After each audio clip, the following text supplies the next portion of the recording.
Pinapakita rito sa cards mo na mabait ka, maasikaso at inosente. Kaya yung ibang person, ganun na lang ang trato sa iyo. At saka in the future, magkakaroon ng bagong simula sa buhay mo. Wala nang kung sino man ang makakapigil sa'yo kahit yung mga hadlang.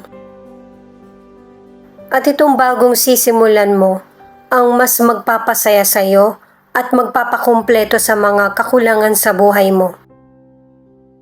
Ito rin ang magiging dahilan na para hindi ka na bumalik sa nakaraan. Ang ilan sa inyo sa kalusugan, positive itong mga cards na healthy yung pangangatawan mo. Maaari din na ang ilan sa inyo magkaroon ka ng baby. Kung meron ka mang illness o kaya disease, mapaglalabanan mo ito.